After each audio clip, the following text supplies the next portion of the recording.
La présence présente de Dieu. C'est quoi la présence présente de Dieu? La présence présente de Dieu est une présence consciente de Dieu. Savez-vous que Dieu est omniprésent? Ça veut dire qu'il est partout au même instant. Mais la présence présente de Dieu veut que son omniprésence soit différente d'un lieu à un autre. Ainsi, la Bible dit, là où 2, 3 sont réunis à mon nom, je suis présent.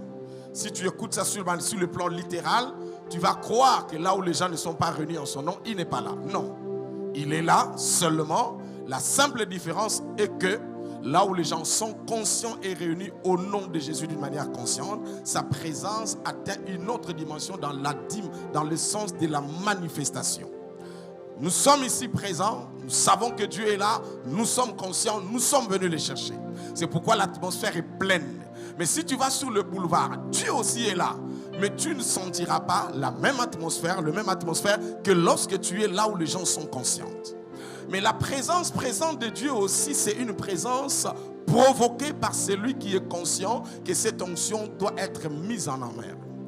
Vers les années 92, on avait une formation des pasteurs, pas ici, ailleurs, je ne vivais pas encore ici.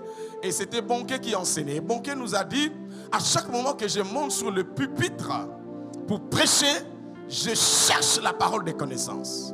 Il dit, je le cherche, j'en ai, mais je cherche à ce qu'il fonctionne. Parce qu'on me l'a donné pour que, dans de telles circonstances, je puisse l'utiliser. En d'autres termes, tu peux avoir une arme, mais si tu oublies que tu as une arme, ou alors tu l'as mais tu ne sais pas la manier, cette arme risque de ne pas être une arme pour toi, mais contre toi. C'est pourquoi il est important, quand tu viens dans la présence de Dieu, tu puisses avoir ce qu'on appelle la conscience consciente de la présence présente de Dieu.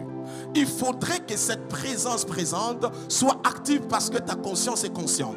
Il est important de prendre conscience que Dieu est avec toi et il est là, pas pour te photographier, mais pour changer l'univers de ta vie. Nous venons tous à l'église, mais nous n'avons pas le même résultat. Nous n'avons pas le même résultat pour 3 raisons. La première raison, nous n'avons pas la même destinée. Deuxième raison, nous ne sommes pas dans le même parcours prophétique. Troisième raison, nous n'avons pas la même conception des choses que les autres. Alors il faudrait donc que tu puisses comprendre que même si nous sommes à l'aéroport, nous attendons, bon excusez-moi, notre aéroport est un aéroport sans être un aéroport parce que bon, les aéroports sont des aéroports. Je vais parler d'un aéroport où quand tu arrives, il y a plusieurs gates où les gens sont assis, ils peuvent manger et boire, prendre la direction qu'ils veulent. Vous arrivez là et vous trouvez que vous êtes sur le gate 7, c'est Air France, je ne sais pas, Air Congo, ça n'existe pas, Congo Airways, bon je saute un peu. Et puis là, vous êtes ensemble, assis. Mais vous allez voir, on dit départ Chicago, départ Mbandaka, ainsi de suite.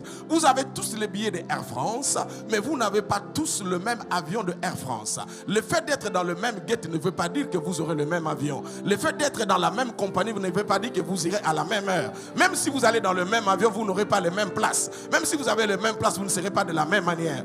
Est-ce que je parle à quelqu'un? C'est comme ça dans la présence de Dieu. Quand tu entres, chacun a son couloir prophétique. Cherche ton guette prophétique et accroche-toi là. Mais il y a des gens qui prennent le vol avant toi. Prendre le vol avant toi ne veut pas dire arriver avant toi. Parce que tu peux prendre un vol pour les États-Unis et tu as, qu'est-ce que j'ai dit là? Pour Paris, tu as 8 heures. Mais tu pars 2 heures avant moi, mais moi je prends le vol pour Matadi. J'ai fait 35 minutes. Donc j'arriverai avant que tu n'arrives. Dis au voisin, c'est pas parce que tu es parti que tu arrives avant moi. Le problème, ce n'est pas de partir, le problème, c'est d'arriver. Le problème, ce n'est pas d'arriver, mais le problème, c'est d'arriver où? Le problème, ce n'est pas où tu vas, mais c'est qui t'a envoyé là-bas. Il y a plusieurs choses dans la marche prophétique avec Dieu. C'est ce qui est très important. Ainsi donc, je ne veux pas que tu rates cette soirée particulière où nous allons monter avec la grâce de Dieu, mais ta façon de monter va dépendre de plusieurs choses.